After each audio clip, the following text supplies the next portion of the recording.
I'd like to just briefly introduce, but Noemi will introduce people as we go along.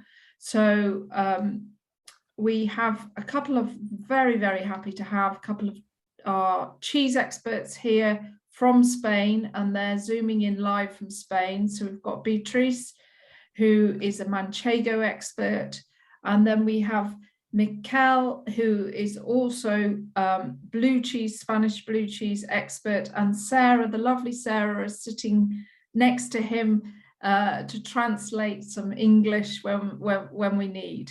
But Noemi is going to lead the webinar. Please put your questions and answers in the chat or in the Q&A, whichever you prefer. And I will answer those as we go along, and if we haven't answered them as we go along, don't panic, we'll answer them at the end. I'll be scribbling them down ready to put to our experts. So do ask questions and do give us a shout of where you're joining us from in the world. So over to you, without further ado, I have to say my words. Over to you, Noemi, our lovely expert from Haute Fromagerie Savencia. Okay, thanks, Noemi. Thank you very much, Tracy, and thanks for opening once again this webinar platform for cheese education. This time we have the announcement of one of our very new Spanish cheese selection, which is the reason we are all gathering tonight. We've been working on discovering Spain. The Welsh of the World did help a little bit to go through the different varieties and try to put together on this very straight to table cheese selection pack 4 of the biggest icons in Spain. And because it just launched last week, we wanted to share a bit more about this selection with you, and that's why we invited our guest who really makes this cheese amazing, and they will hopefully tell us how they get to this and the story behind each one of the cheese. So before that, I just wanted to do a very short introduction to talk about Spain, and to mention that Spain is a really diverse cheese landscape. There are lots of different products all over the country. We talk about 465,000 tons produced yearly in Spain, and average Spanish people consume a bit less than 9 kilos per capita. So still a lot to grow in terms of consumption, but quite an important cheese producer. And if we look a little bit at the geography and the different area of production, we see that the north, which is mainly the cow milk region, is the most diverse. We have Galicia, which is influenced by temperate Atlantic climate, and that gives a lots of green area, mountains and landscape, ideal for some what we call the semi-soft cheeses like the San Simon or the Tetilla. If we go more east towards Asturias or Cantabria, we find the limestone area where graves have been used and caves have been made to mature the cheese. So the blue cheese mainly, the Cabrales and many other blue cheeses. And then as we go towards the northern center, we find more the shepherd milk cheese tradition with a very classic Basque country cheeses. And towards Catalonia, where the more Mediterranean climate gives place to breeding of goats, and lots of new cheesemakers are setting up actually in this region. As we go more towards the center, we have mainly sheep, mainly the most renowned, the Manchego, but also other varieties that are made with vegetal rennet, like the torta del casar, very creamy, very oozy cheese. And towards the south, we find more goat with the influence of the Northern Africa, the Arabs who colonized and populated these regions centuries ago with goats that have been raised till nowadays. So we will go through some of the icons of this region and try to take a closer look to those cheese. And I want to start the journey from south to north. So we will actually stay in this very south part of Spain and talk about a cheese that the Americans call the drunken goat. It's a Bastin wine cheese. It's called Murcia Al Vino. It's a PDO cheese, and it's got this lovely wine rind that comes from this washing of the cheese with a variety of Pedro Jimenez, which is actually using the grape of Monastrell, which gives this very fortified wine, very sweet wine, and this is the character that's looked to be given to this cheese. So this is the first cheese of our tasting, and obviously one of the main characteristics will be on the rind these wine flavors, wine aromas that are very much developed on the rind, but as we go towards the center of the paste, we have more of a goat milk aroma, some nutty flavors, and a very mild and creamy texture. And this is really the character that is trying to get the technology. This is a hard cheese, so we will press a little bit the curd and get this texture that is firm, but at the same time it is mild and very creamy. It's got a stunning contrast, isn't it, from that very white of the goat's milk curd, you know, that white center to that bright sort of vibrant purple of the outside. It's stunning.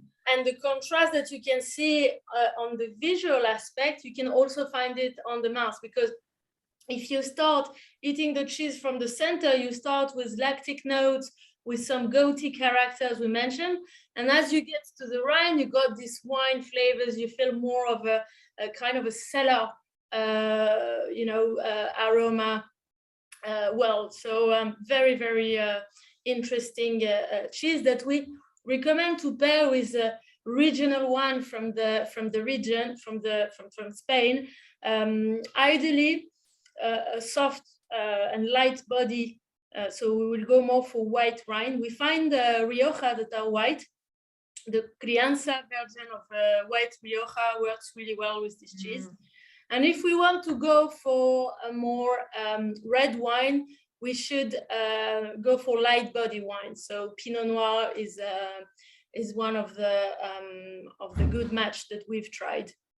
So and the rind of this cheese, Noemi, is perfectly safe to eat then? It is, yes, it is. I would say it's recommended to eat it to really catch this drunken goat flavor. Fantastic. Indeed. And other few food recommendation. Anchovies work really well with this cheese. Or if we want to go more tapas style, the salted almonds are also really, really nice. So that was the first south selected cheese. It's also made, we didn't mention it, but there is a specific breed of goat in this region, and it's called the Murciano Granadina. And this goat is really exclusive and bred for many years in this region, and it's one of the only animals that can adapt to this very dry Mediterranean climate that we have in this area. So you have little profile picture of the goat. So yeah. He's very handsome, that goat. Yeah, yeah. He looks very proud, doesn't he? And I must say, there's quite a lot of World Cheese Awards sitting down there on your presentation that this cheese has won, which is fantastic, because we were at the World Cheese Awards in Spain. Oh, it's not that long ago, really. 4 months, 5 months ago. Indeed. Fantastic. Yeah, Spanish cheese are really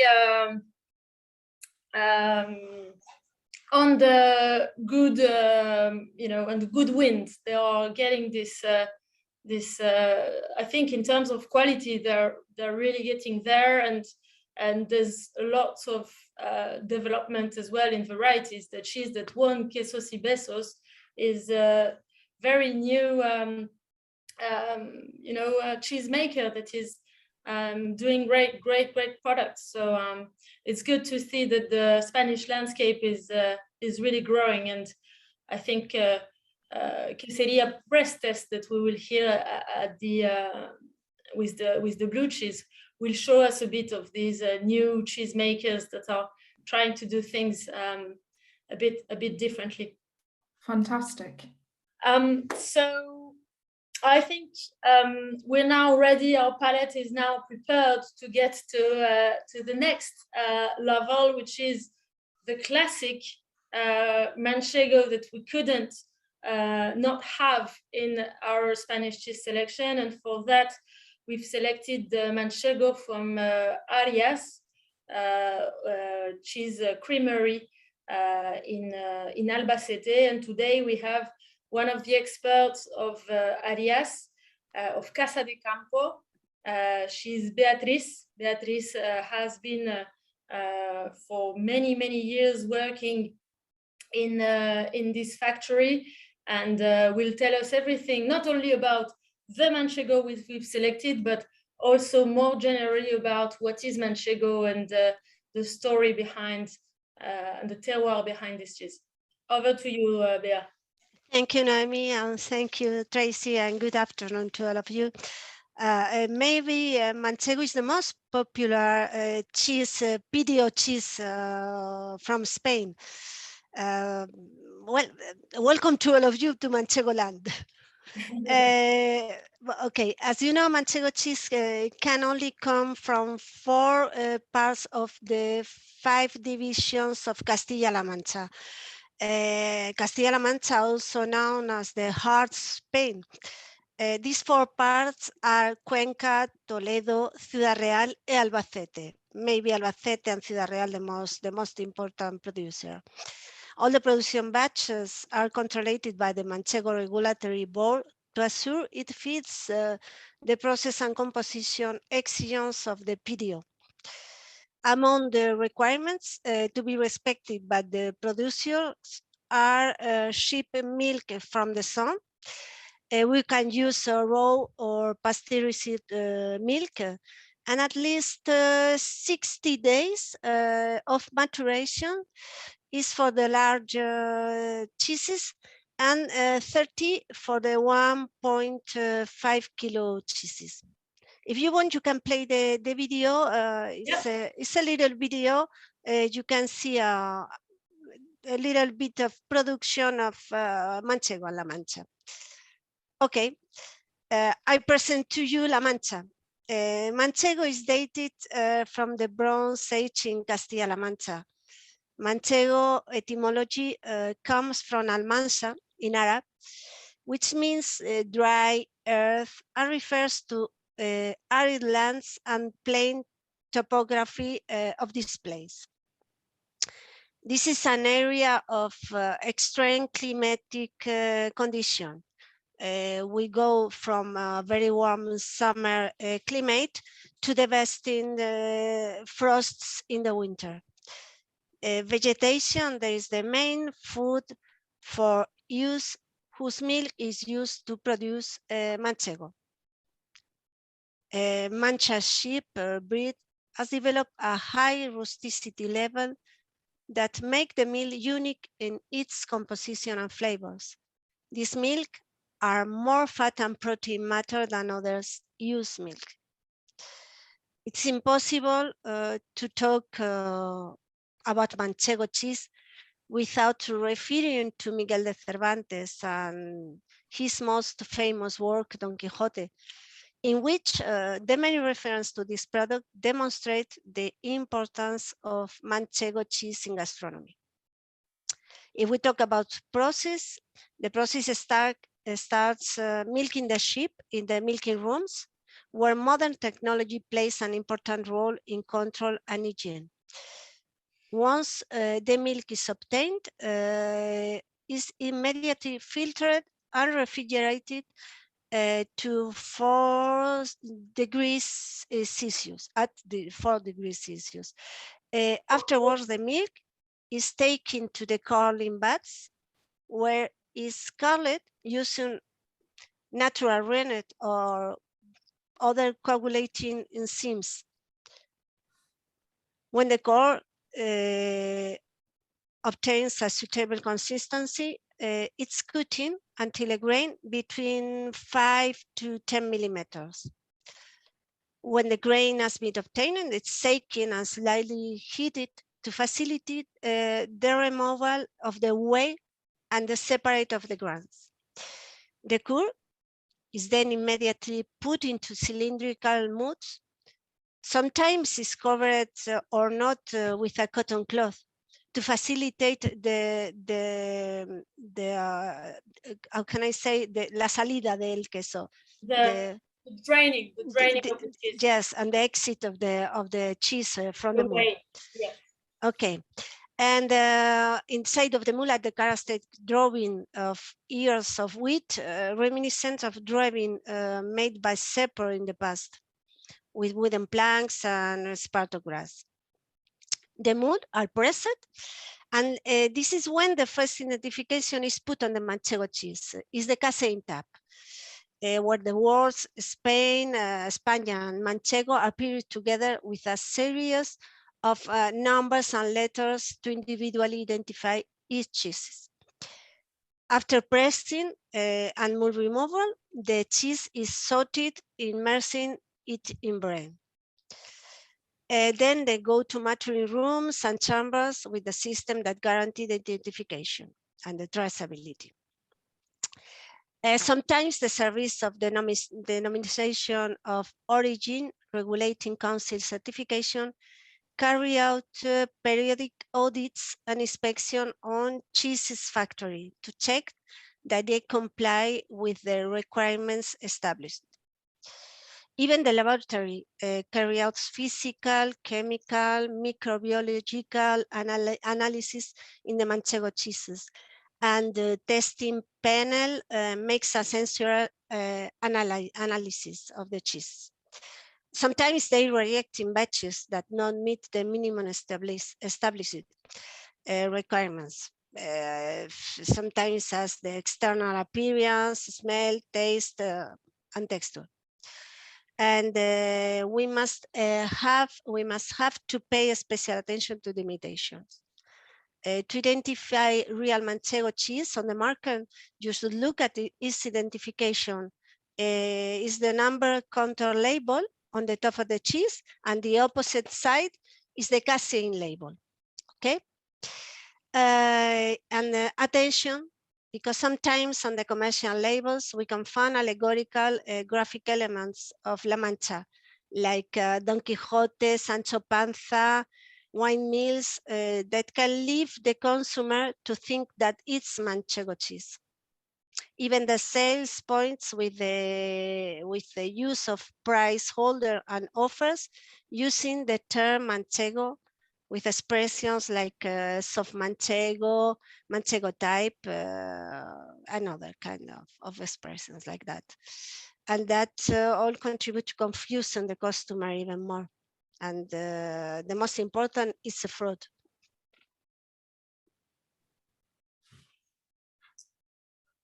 Okay.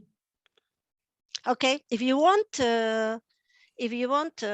we can taste Casa de Campo. Casa de Campo is one of the top Manchego brands since 1980, And it was the first brand to enter the Manchego Regulating Council back in 1989. If you want, we can try together. Yes, please. We do. Okay. Okay. Do want. You can see, maybe, I don't know if you can see the curve, okay? Mm-hmm. With the shape.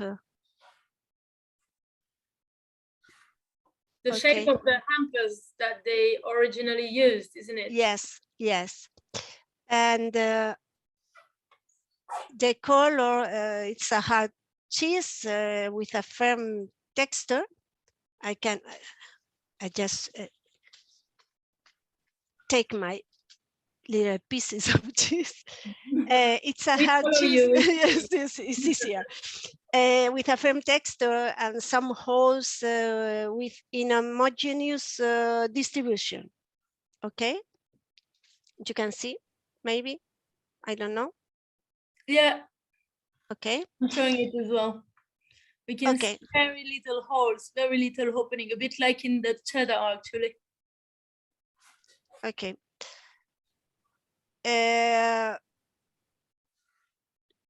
The curd that yellow to brown on the outside, you can see, and creamy color in the inside is like ivory color pasties. Okay. Yes, we can definitely appreciate a ivory color. Okay. If you taste. As opposed, by the way, to the very white color of the goat, the first goat cheese. Yes, the white color is a characteristic color of the goat cheese. Mm-hmm. Yeah, it's the most characteristic, in my opinion. It is. And if you taste, you can appreciate the texture. It's a firm, crumbly, and creamy at the same time. Sometimes, if the maturation is longer, it may contain some calcium lactate crystals. Some crystals, yeah. Yes. Beatrice, is this raw milk or pasteurized milk? It's pasteurized milk. It is pasteurized. In this case, it's pasteurized milk. Thank you. Jean-Peter, you have your answer. And for the taste, this aroma, ¿cómo se dice, Noemi? Los aromas, the flavors. The flavors, sorry. The flavors. You can appreciate lactic flavors and a little sweety flavors. Almost also nutty flavors. Yes, nutty and sweety flavors. Yes. Yeah. Here in Arias, we talk about caramel flavors. Yeah, caramel notes. Okay. And what's amazing about our Spanish cheese selection pack is that it also got a little quince paste that goes as well incredibly. Is it something in Spain that is common to use quince paste? Yes. The membrillo. Yes, it's very popular to pairing Manchego and other cheeses with quince. And sometimes with the other kinds of frutos secos. Dried fruit as well, yeah. Dry, okay. And if we talk about drinks, wet wines such as Sauvignon Blanc, Chardonnay, even the wines like Godello or Albariño, we colleagues from Galicia can say about that, are ideal for bringing out the flavors of Manchego. But it's true here in this country, hard cheeses are often paired with the red wines. Sacha Valdepeñas is a Manchego wine, and Ribera del Duero or Rioja. But you would recommend more white wine, or? I recommend more white wine because usually and the most frequently is red wine. The tradition in Spain is with the red wine, and I think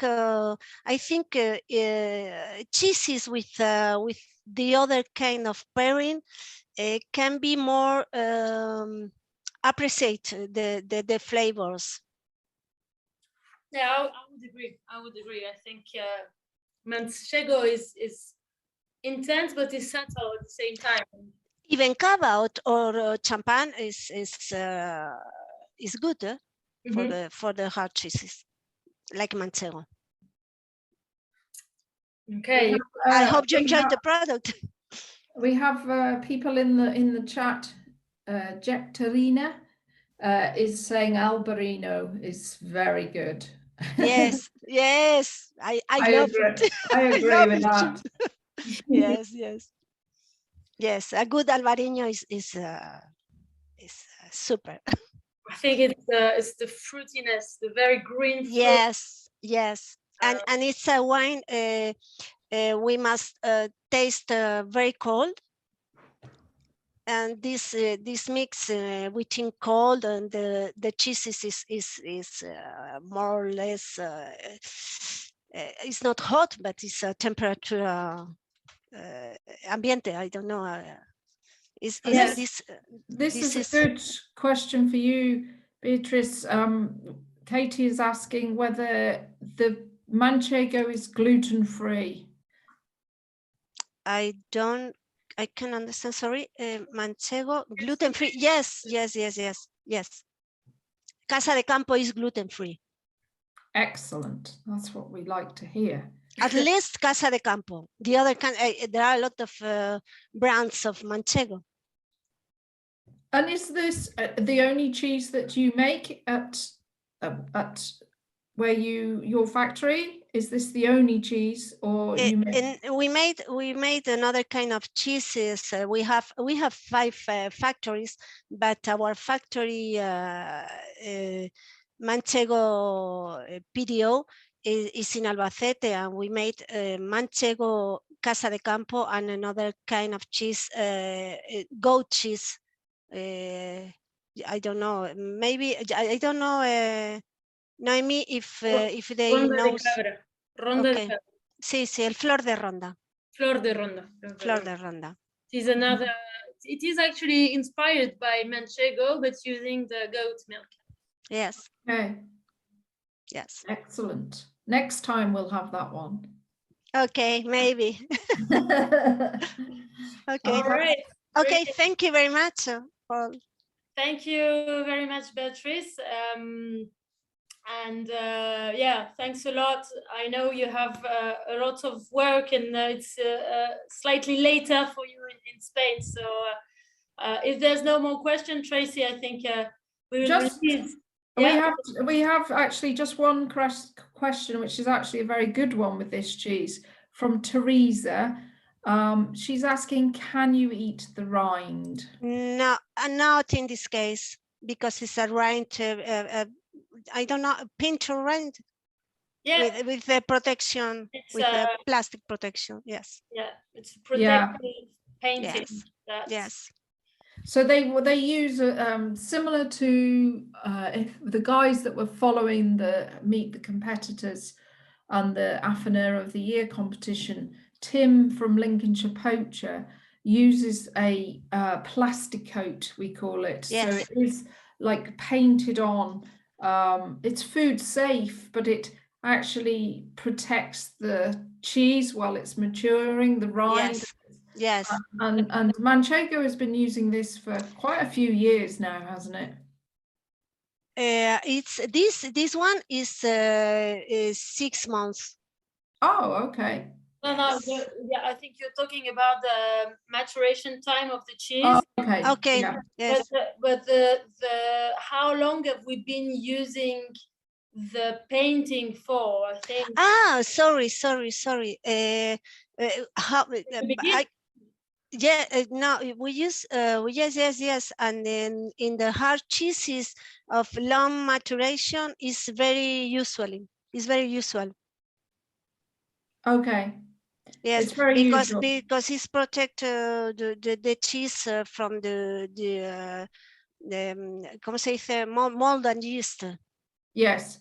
And is it so in terms of tradition? How many years does it go back? Is it 40 years, 30 years, 10 years? ¿Desde hace cuántos? Sorry, I can ask to know, I mean in Spanish. ¿Desde hace cuánto tiempo se usa la pintura? Yeah. I know more than 30 years. Yes. Yes, more. Okay. And it's something that a lot of the Goudas use it as well, don't they, Noemi? They use this method to protect the cheese as it's maturing. So what Tim did during, and I'm sure he's got both for sale now on his website, but at Lincolnshire Poacher, he matured one Quicks cheddar with the plastic coat, and then he left one in the cloth bound. And it was really interesting because I think, speaking to some of the other judges, Noemi, the plastic coat one was favourable in terms of flavour. People preferred that and found it was very complex. So it's obviously a good method. Yeah, because we have what we call the anaerobic starters that are still developing inside the cheese, even though they don't have access to oxygen. And sometimes the fact that we're closing this environment helps to enhance the development within the cheese. Yes. We've also, just sorry, you're not going to get off so fast now, Beatriz. We've got another question from Helen B. And she's saying, how do locals eat the cheese? At the end of a meal or for cooking with? Or is it, we see it a lot in this country as tapas, but how would locals traditionally eat the cheese, the Manchego? If Noemi, si he comprendido bien, que cómo se consume tradicionalmente el manchego. Así es. ¿Cuál es Yes. Usually is tapas. But in Spain, we use the cheese for all for several times. Maybe la merienda de los niños. I don't know how can I say in English. From the very young age, because it's part of the collation, part of the in a sandwich. Kids. In a sandwich. Yes. Okay. So lots of different purposes, not for practical use, how we would maybe use cheddar in our country. I think it's what in salad too, eh? In salads. Yes, in salads. Tapas use is not a myth, but there's many other ways. Fantastic. And sometimes cooking. Sometimes several people make cooking, with the cheese. Well, it's so hard. It's very easy to finely grate, isn't it? Yes. Instead of a Parmesan or a Pecorino or, Yes. Fantastic. Okay. Thank you so much for answering all the questions. Thank you, Bea. Thanks a lot. Thank you very much, and good afternoon to all of you. Okay. Okay. Bye. Bye. Bye. Thank you. Thank you very much. And very versatile cheese, actually, the Manchego, which is also the case of our next one. This time we are going a bit away from the main country. We're going to the Canaries Islands, in the smallest of the islands, the Menorca island, where another PDO is made called the Mahon. Mahon is named after the port that is in this island, and it's made with cow milk. It is a very long tradition. Actually, we don't necessarily think about Canary Island when we think about farming, but they do have 1,000 years farming tradition in those islands, because the weather, the climate is very mild, so it allows to grow cows mainly in very good conditions and being fed grass fed most part of the year. So obviously the Mahon benefits from the quality of this milk, and it's a very unique make process, because it is using, as well as the cheddar that we mentioned earlier, it's using a close, but the close is actually what making the shape of the cheese. You can see on the pictures how the close is first collecting the curd, and then by tying the edges of the close, we will manage to help drain the cheese, and afterwards put it underneath a press in order to keep draining. So it belongs to the hard cheese family, and it's got this nice shaping given by the close. In terms of varieties of Mahon, there's plenty of way to mature it. Some people will use olive oil, other butter, paprika as well, which are some examples that we found in the Affiner of the Year maturations style, and one of them was actually inspired by this tradition. One of them used Brindisa used the paprika, willing to really repeat and trial this Spanish tradition. So we can find different varieties, and some of them are also simply covered with a little coloring, which is actually the case of the one that we've selected in order to help. We're here in a pack where many cheese needs to cohabitate, and we want to avoid to have too many transfer of flavors in this type of selection. So we went for a fairly soft version. The Mahon can be matured from 2 to 10 months. This is the range that we find, and this one is a 4 months cheese. So without further ado, we're going to go to the tasting part now, so we can indeed appreciate the orangey color of the rind. We can see that the paste is very smooth, is homogeneous. We don't have much presence of holes in this cheese. This is due to the very tight pressing of the curd. And also we have here a much yellower paste, if I can say, because we are in presence of grass-fed cow milk, which gives this carotene color to the paste.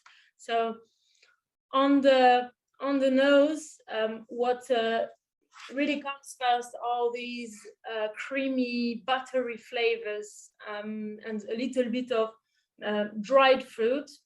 And as we eat the cheese, the fruitiness will develop further. We'll have this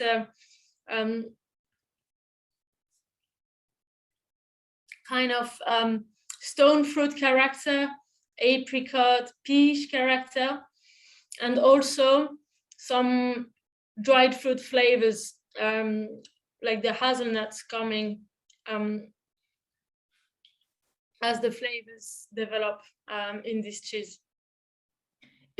Do you know what? Is it a mixed breed of cows that? Yeah. There is no specific cow related to the PDO. PDO, okay. Yeah. I know you always think of Menorca as going to be very dry and arid, but I suppose there is lots of grass. Indeed, yeah. There is lots of grass, and animals are fed grass-fed most part of the year, as we mentioned. So this is a young version. It's very mild, very. I would say it's a good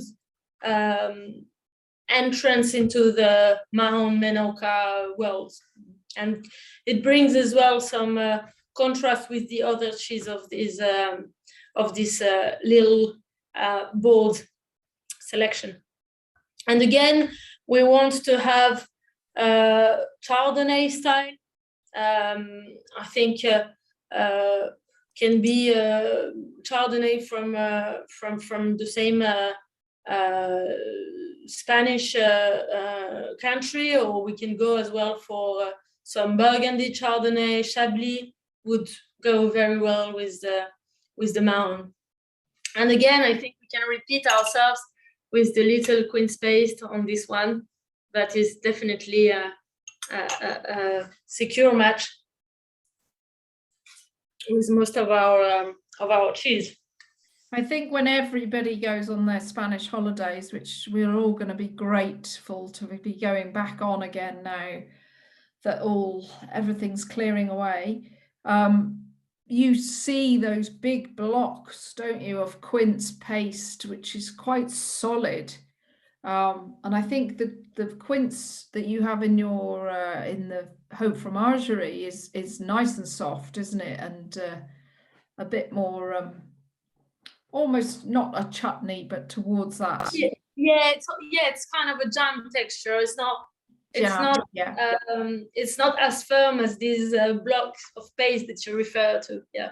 I quite like them though, the quince, because it's not so sweet. It's still got a slight, sweet and citrus flavor to it. So exactly. And we do nice designs with the cheese, cutting little rectangles and putting in between rectangles of quince paste and doing nice display. It's a very good thing to do as well on a Spanish cheese board. Why not?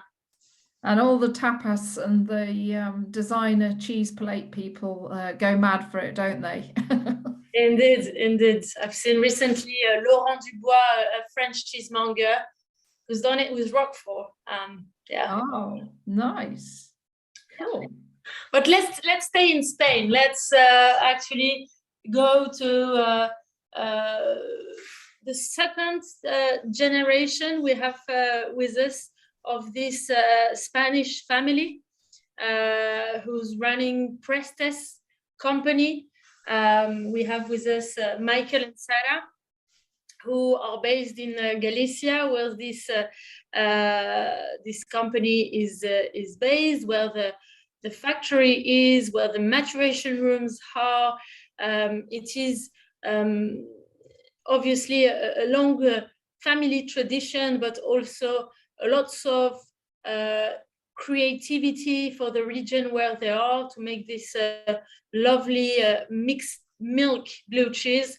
So I'm really excited to give the mic over to Maikel and Sarah, who will balance themselves between Spanish and English, and I'll be there to help as well if needed. But very welcome to you both, and please take us through your Prestes journey. Good afternoon, and thanks for the invitation. Our pleasure. You are going to have apologize for my English. It's very bad. But so far it's perfect. But as a cheesemaker, I consider myself good, which is what matters, right?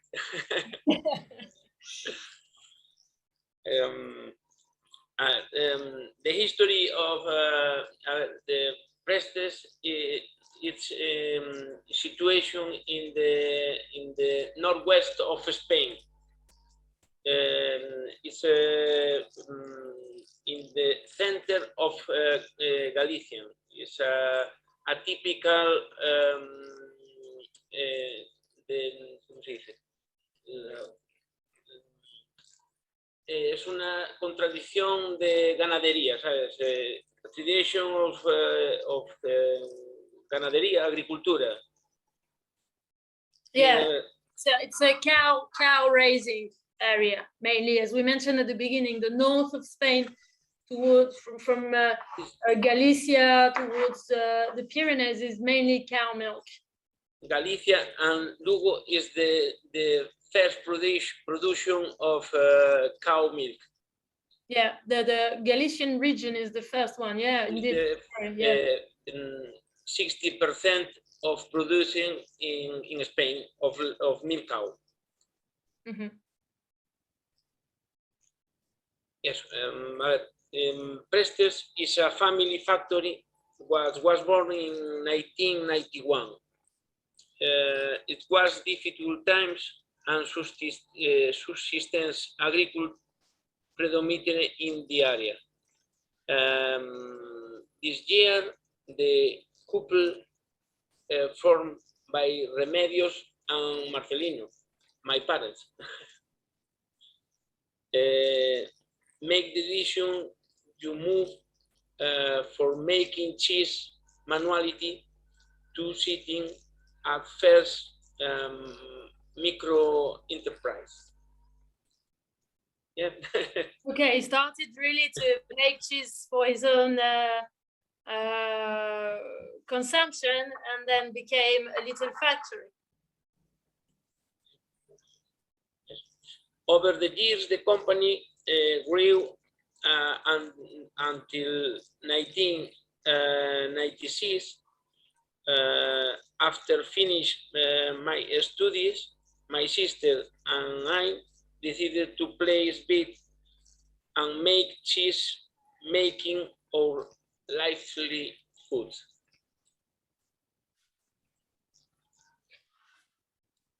In Prestes, we mainly make two cheese with PDO, San Simon and Tetilla. Which we can appreciate. We can see them on the presentation. Two chips very typical in the region. It is in 2010 when our small factory located in the high mountain area is very small for house, and the decision is made to make new facilities where we are today. Yeah. Yeah. For not completely living in the factory in which we had so many experience in the year in 2012, when we began to develop Galicia blue cheese. Y Sara va a hablaros ahora un poquito de lo que es nuestro queso y el desarrollo del azul, ¿vale? Okay, so Sarah will take us into now the one that we've selected, the Queso Azul de Galicia, that we've selected in the pack. This cheese is the first blue cheese made in Galicia. It is the result of months of work, looking for the texture and refinement that an artisan product deserves. It is a cheese different from conventional ones, with soft taste, easy to eat, and although strong, not as powerful as blue cheeses to which we are accustomed. Lara and Sara is made with pasteurized milk of cows of the Alpen Brown, Friesen, and Galician blonde breeds, and pasteurized goat milk. It has a fine mottled, edible, natural bark with predominance of grape color, which covers an inside with green and blue veins, developed thanks to the addition of Penicillium roqueforti, spores in contact with oxygen when it's punctured. It is neither very salty nor very spicy. It has a mild and clean flavor, with notes of grass. It's an interesting and pleasant cheese. When it is at its optimum temperature, this cheese melts in the mouth, leaving a lactic memory on the palate. The name of the cheese is in honor of my cousin Lara and me, Sarah. Excellent in blue cheese sauces, salads, etc. So if I just may, for the for British consumer to identify the cheese, we've called it the Azul Galicia, or the blue from Galicia. But the actual name of the cheese in Spain is Lara and Sarah, and as you were mentioning, Sarah is you. And Lara is your sister or my cousin? Your cousin. That's so lovely. You should have kept the name Lara Sarah.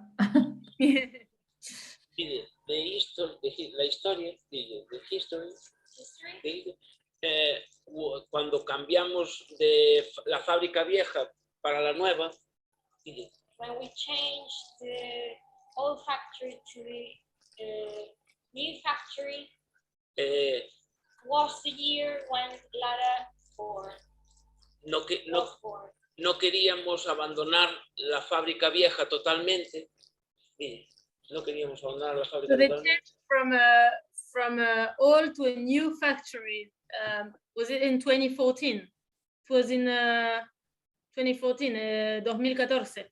Sí, pues por no abandonar esa fábrica decidimos, ahí fue donde empezamos a desarrollar el queso azul, y como no queríamos, como la marca Prestes ya estaba más o menos reconocida y era una aventura, pues dijimos, le vamos a poner Lara y Sara y arrancar con ese nombre. Y al final, comercialmente, fue bueno.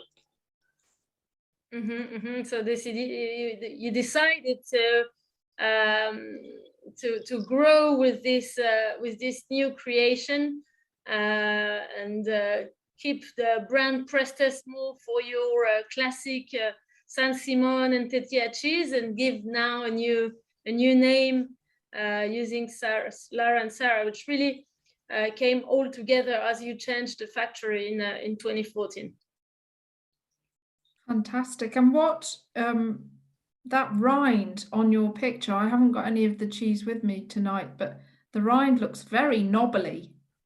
Yeah, ¿nos pueden hablar un poco de la corteza? Sí, bueno, es una corteza totalmente natural, comestible, es decir, no es una corteza como un azul típico donde está totalmente blanca, es más como las cortezas de un Stilton o un Stichelton.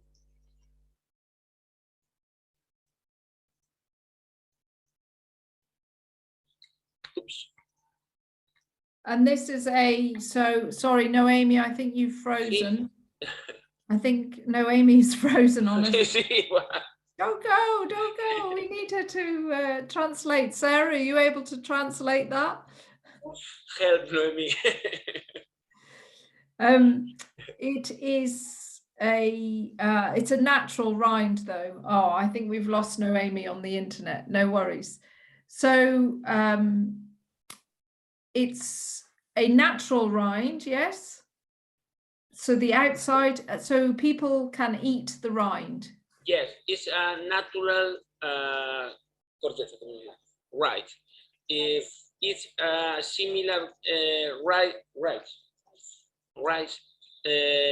that Stilton or Stichelton. Ah, okay. Yes. No blanca, white rice. Okay, perfect. That's wonderful. With maturity 60 days with temperature 20 degrees. Yes. Yeah. And humidity 90%. Okay, so that's quite high temperature as well. In 60 days. In It's 60 days. optimum for your flour.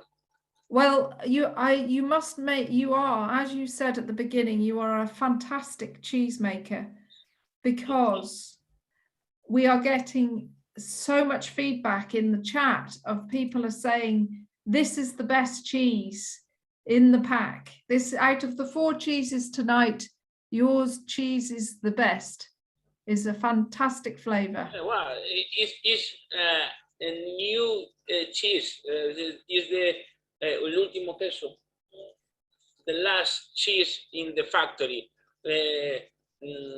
Prestes is producer principalmente como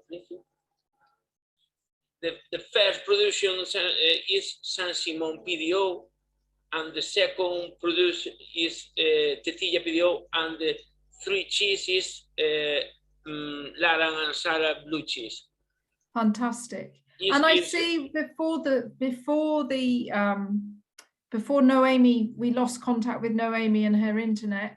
I see that you have won a gold award in 2019 at the World Cheese Awards. Yes, the last year, the last years, Super Gold in 1995. Okay, yes. No, 2019, and all years gold on. It's a fantastic Yes, accolade to get a gold. Others.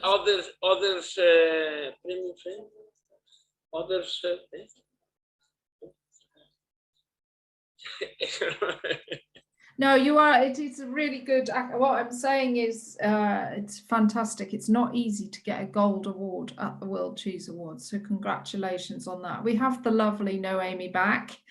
We have. I was just blown up. It was a great shot of you. Someone was saying in the chat, it's a great shot because you were holding up the cheese, and it was like, oh, it's gone. So it was a really perfect shot to lose you on. So we've got a couple of questions now. How do you recommend to pair Azul Galicia with which wine?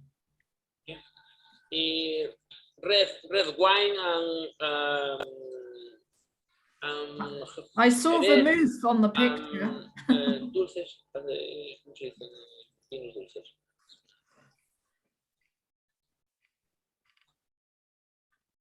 Vamos.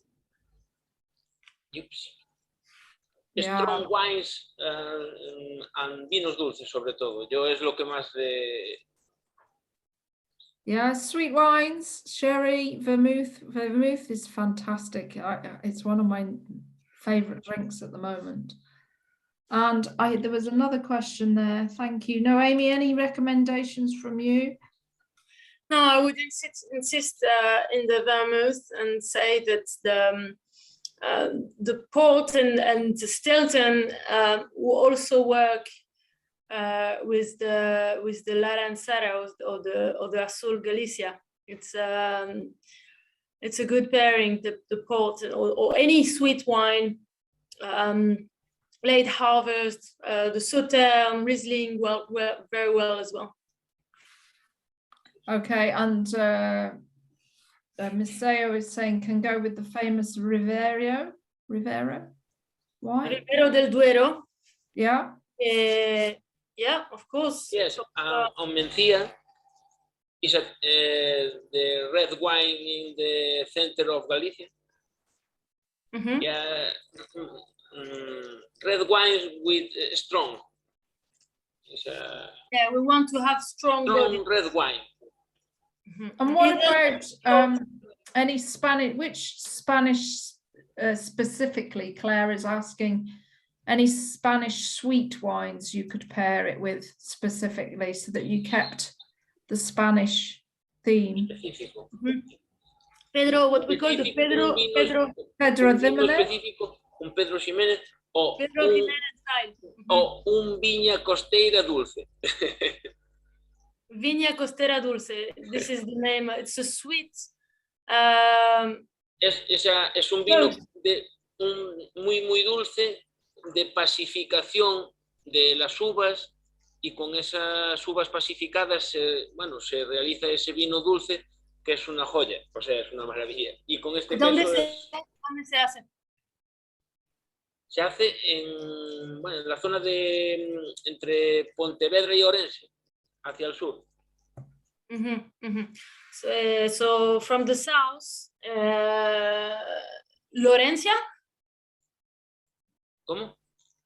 ¿Qué zona dijiste? La zona del sur de Galicia. Okay, so in the south of Galicia.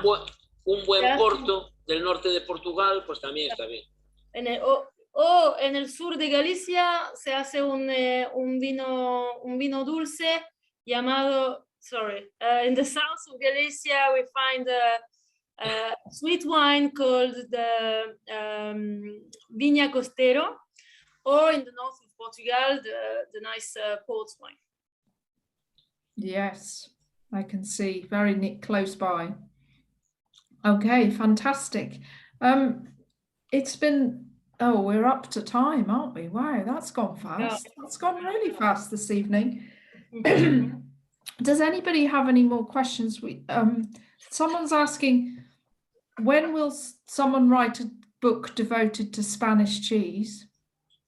I think Brindisa has written a book that Monica, who is the owner of Brindisa, if there is a whole chapter in there, Nick, about Spanish cheese, and it's very good. It's a good thick book, so there's a big section on Spanish cheese, but we can put that to them. So fantastic. Okay, Noemi, any more nuggets of information from you guys? I think your guests have been amazing. Thank you very much, everyone. It was great to put this together and to dig into the Spanish cheese culture. Thanks for joining us. Yes, and Michael and Sarah, you have been fantastic. Fantastico. Thank you so much for joining us and telling us your story, and your English is amazing. You've done so well tonight, both of you, and your cheese making is come to the fore, because all of the feedback from the guests has said your cheese was the favorite out of the four. Noemi, I think you were frozen at that point.